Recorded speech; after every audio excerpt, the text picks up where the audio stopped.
Jataka Tales. Finding a new spring.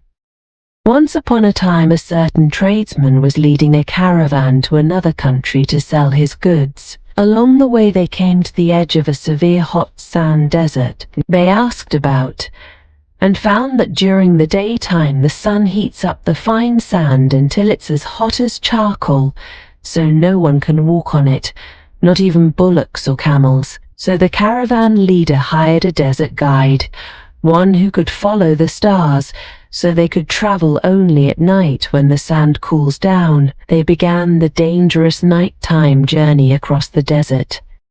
A couple of nights later, after eating their evening meal and waiting for the sand to cool, they started out again. Later that night, the desert guide, who was driving the first cart, saw from the stars that they were getting close to the other side of the desert. He had also overeaten, so that when he relaxed, he dozed off to sleep. Then the bullocks, who of course couldn't tell directions by reading the stars, gradually turned to the side and went in a big wide circle until they ended up at the same place they had started from. By then it was morning, and the people realized they were back at the same spot they'd camped at the day before. They lost heart and began to cry about their condition. Since the desert crossing was supposed to be over by now, they had no more water and were afraid they would die of thirst. They even began to blame the caravan leader and the desert guide. "We can do nothing without water," they complained.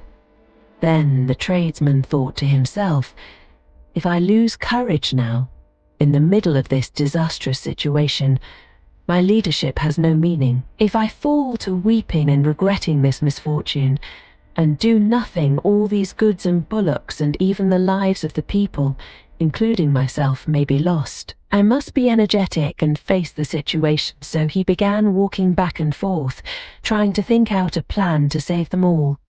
Remaining alert, out of the corner of his eye, he noticed a small clump of grass. He thought, without water, no plant could live in this desert, so he called over the most energetic of his fellow travelers and asked them to dig up the ground on that very spot. They dug and dug, and after a while they got down to a large stone. Seeing it, they stopped and began to blame the leader again, saying this effort is useless. "We're just wasting our time." But the tradesman replied, "No, no, my friends.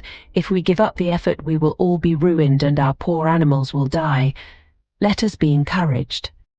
As he said this, he got down into the hole, put his ear to the stone, and heard the sound of flowing water. Immediately he called over a boy who had been digging and said, "If you give up, we will all perish, so take this heavy hammer and strike the rock." The boy lifted the hammer over his head and hit the rock as hard as he could, and he himself was the most surprised when the rock split in two and a mighty flow of water gushed out from under it. Suddenly, all the people were overjoyed. They drank and bathed and washed the animals and cooked their food and ate. Before they left, they raised a high banner so that other travelers could see it from afar and come to the new spring in the middle of the hot sand desert. Then they continued on safely to the end of their journey. The moral is, don't give up too easily. Keep on trying until you reach the goal.